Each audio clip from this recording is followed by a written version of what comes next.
Saya tidak melihat Gus Dur pro-Zionis. Tidak. Saya dengan Gus Dur bersahabat. Tahu saya gimana Gus Dur. Ya memang Gus Dur itu ketua Yayasan Shimon Peres, benar. Oh dia dapat dana, iya betul. Untuk membuat hubungan diplomatik dengan Indonesia, dengan Israel, betul. Tapi kan sampai wafat dia nggak buat. Itu cerdasnya Gus Dur. Dia menolaknya halus. Gimana bisakah dibuat hubungan diplomatik antara Israel dengan Indonesia? Bisa, kata Gus Dur. Tapi susah, sulit, memerlukan waktu yang lama. Lah ya udah kita mulai ya, monggo dimulai, tapi nggak pernah dimulai dan tidak pernah terjadi. Udah diproses sudah, tapi ya begitu, tetap nggak bisa. Ketika kemudian orang-orang dari Israel memaksa Gus Dur, cepet, ini butuh waktu perlu, cepet. Gus Dur enak aja ngomong dia, disiarkannya di depan umum. Sebagai presiden dia bilang, saya ini kepingin kita itu membuat hubungan diplomatik antara Indonesia dengan Israel. Seluruh Indonesia marah. Tuh katanya nggak setuju. Mereka itu belum mau, perlu waktu yang lama, kata Gus Dur. Akhirnya Israel diam. Sampai sekarang belum pernah ada hubungan diplomatik. Enggak cerdas itu orang seperti itu orang cerdas. Fatona itu cerdas. Kita yang belum nyambung begitu. Nah, saya tidak membela membabi buta, memang kenyataannya begitu. Bisa? Bisa. Tapi nggak jadi, ya memang susah. Dicoba, ayo coba ngomong. Beliau ngomong. Se-Indonesia protes tuh, lihat kan protes semua. Nggak bisa semudah itu. Sampai beliau wafat sampai sekarang. Indonesia belum punya hubungan diplomatik dengan Israel. Nah ini hal-hal seperti ini. Tidak semua orang bisa. Saya nggak bisa. Saya nggak bisa seperti itu. Saya orang Medan. Kalau orang Medan itu apa kau? Nggak senang kau? Kita selesaikan di luar. Saya nggak pandai begitu-gitu. Itu butuh orang-orang pilihan juga untuk bisa tampil seperti itu. Tapi jangan diragukan cintanya Gus Dur terhadap NKRI dan terhadap agama. Beliau itu satu kelebihan yang jarang orang dapat. Apa kelebihan? Saya sampaikan kepada anak muda ini yang bertanya ini lagi. Beliau itu pemurah, ya Allah. Pemurah. Orang minta, langsung dikasih aja, diberi. Nggak mikir itu. Bahkan kadang-kadang Gus Dur itu uang belanja istrinya dikasihkan ke orang untuk makan orang. Coba bayangin. Tapi istrinya nanya, Mas, duitnya udah tak kasih orang, tadi ada orang kesusahan. Lah kita gimana? Kita kan belum susah. Kalau kita minjem orang masih percaya lah, kalau dia minjem nggak percaya orang. Sampai sebegitunya, wow, jangan main-main. Ini orang punya kelebihan, punya kekurangan. Tapi kita jangan memfitnah orang sesuatu yang kita tidak tahu. Kita berdosa nanti. Nah, ada satu kelebihan Gus Dur yang pernah membuat saya menangis. Saya ceritakan ini ya. Saya bukan menjilat Gus Dur sudah wafat, nggak ada urusan. Saya nggak minta jabatan dari bicara saya ini. Kalau saya mau jabatan zaman Gus Dur, saya sudah ditawari jabatan. Tidak mau saya. Nah, apa katanya? Satu hari saya duduk di VIP room airport Pekanbaru. Saya tamu gubernur. Saya duduk di ruangan tunggu gubernur untuk menunggu pesawat terbang. Waktu itu acara TV One tokoh kita sedang diputar. Saya minum teh habis sholat asar di situ menunggu pesawat. Tiba-tiba muncul situ tokoh kitanya itu Gus Dur. Gus Dur. Tapi beliau sudah wafat. Tokoh kita begini-begini. Kemudian ibu belum wafat Gus Dur. Ibu Sinta Nuria diwawancarai. Apa sih kelebihan Gus Dur itu? Kata pewawancara itu kepada Ibu Sinta Nuria. Kemudian Ibu Sinta mengatakan sebagai istri beliau sekian tahun. Kelebihan Gus Dur itu yang saya rasakan sangat menonjol. Tidak pernah komplain soal makan.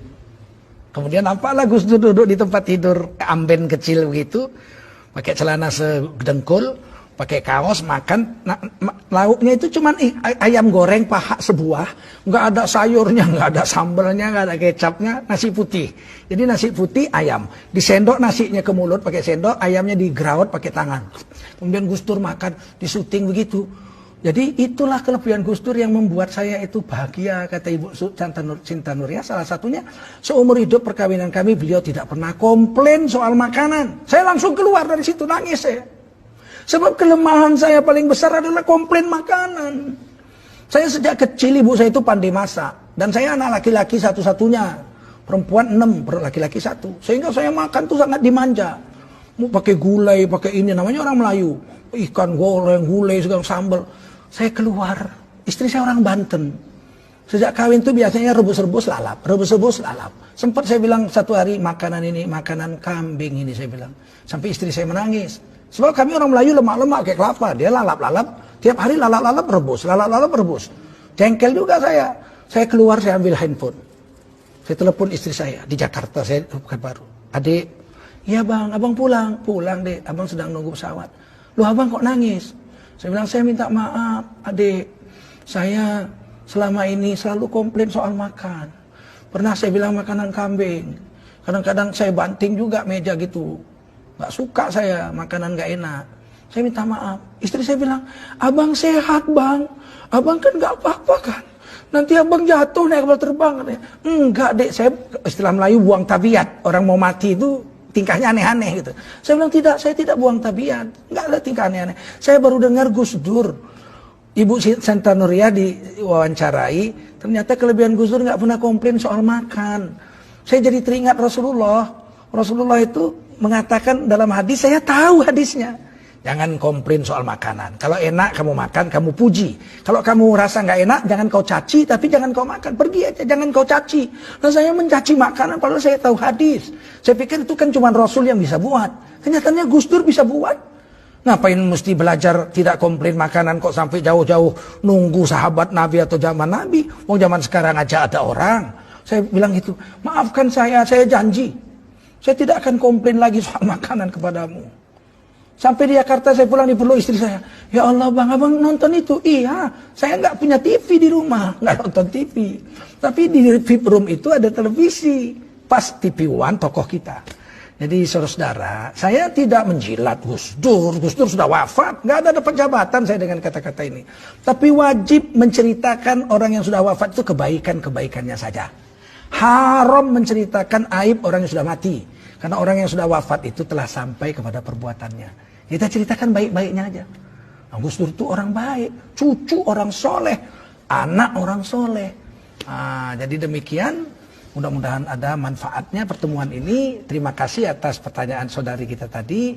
Dan semoga kita bisalah bersangka baik kepada tokoh kita, Kiai Haji Abdurrahman Wahid atau Gus Dur, ya, cucu daripada pendiri NU Nahdlatul Ulama Kiai Haji Hasyim Asy'ari, yang memang kadang-kadang statement beliau atau perbuatan beliau itu tidak sampai ke akal kita kecuali kita bertanya kepadanya. Banyak yang bisa saya ceritakan tentang Gus Dur, tapi tidak mungkin, terlalu panjang ya. Tapi banyak hal-hal kontradiksi yang menggegerkan masyarakat, saya tanya kepada beliau. Dan beliau menjawabnya, saya terkejut gitu. Kadang-kadang dengan ilmu semantik, saya kan dosen semantik 30 tahun saya. Dengan ilmu semantik itu saya kaget itu kadang-kadang. Ya, hebat sekali sahabat saya ini, saya pikir, inilah mudah-mudahan ada manfaat. Berhentilah kita bersangka buruk kepada orang yang sudah wafat. Kalau masih hidup boleh kita kritik langsung. Sekeras apapun kritik kepada pejabat negara boleh. Karena itu dilindungi Undang-Undang Dasar 1945. Asal jangan bersangka buruk. Kritik aja silakan, atau nanya. Kalau nggak jelas tanya pakai tanda tanya. Soal dia jawab atau nggak jawab bukan urusan kita. Kita sudah nanya, kita sudah sampaikan.